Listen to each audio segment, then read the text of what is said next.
बाणों की शैया पर लेटे भीष्म। 10वें दिन अर्जुन ने वीरवर भीष्म पर बाणों की बड़ी भारी वृष्टि की। इधर द्रुपद की प्रेरणा से शिखंडी ने भी पानी बरसाने वाले मेघ की भांति भीष्म पर बाणों की झड़ी लगा दी। दोनों ओर के हाथी सवार, घुड़सवार, रथी और पैदल एक दूसरे के बाणों से मारे गए। भीष्म की मृत्यु उनकी इच्छा के अधीन थी।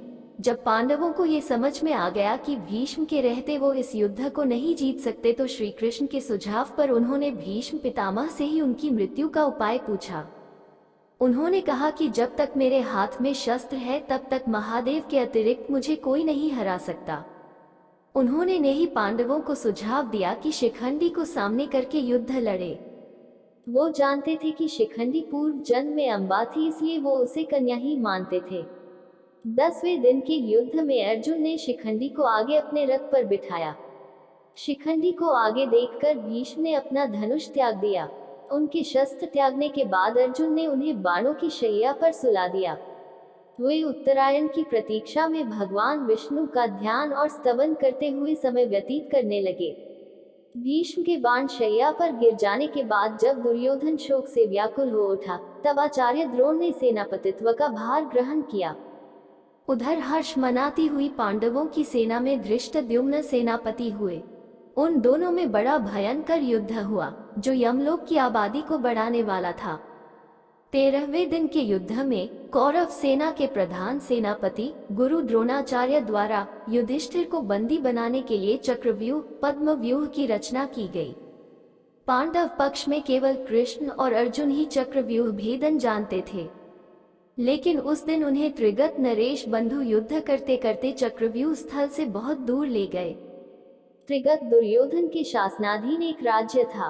अर्जुन पुत्र अभिमन्यु को चक्रव्यूह में केवल प्रवेश करना आता था, उससे निकलना नहीं, जिसे उसने तब सुना था जब वह अपनी माता के गर्भ में था और उसके पिता अर्जुन उसकी माता को यह विधि समझा रहे थे और बीच में ही उन्हें नींद आ गई। लेकिन जैसे ही अभिमन्यु ने चक्रव्यूह में प्रवेश किया, सिंधु नरेश जयद्रथ ने प्रवेश मार्ग रोक लिया और अन्य पांडवों को भीतर प्रवेश नहीं करने दिया। तब शत्रुचक्र में अभिमन्यु अकेला पड़ गया। अकेला होने पर भी वह वीरता से लड़ा और उसने अकेले ही कौरव सेना के बड़े बड़े योद्धाओं को परास्त किया, जिनमें स्वयं कर्ण, द्रोण और दुर्योधन भी थे। कर्ण और दुर्योधन ने गुरु द्रोण के निर्देशानुसार अभिमन्यु का वध करने का निर्णय लिया।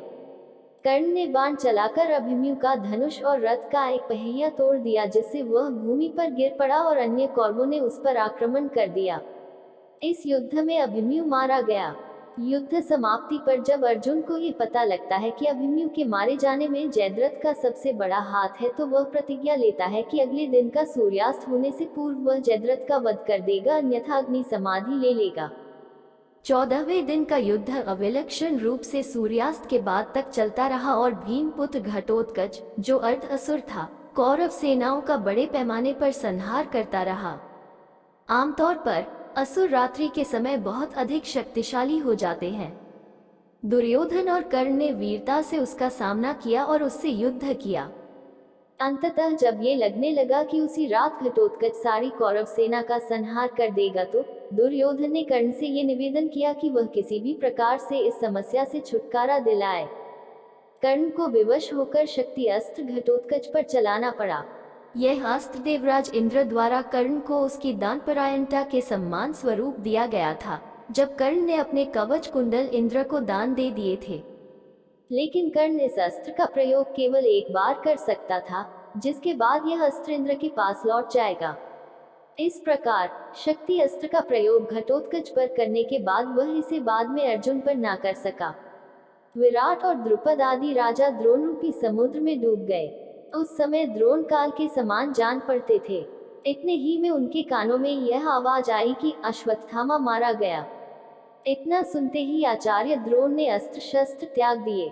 ऐसे समय में धृष्टद्युम्न के बाणों से आहत होकर वे पृथ्वी पर गिर पड़े।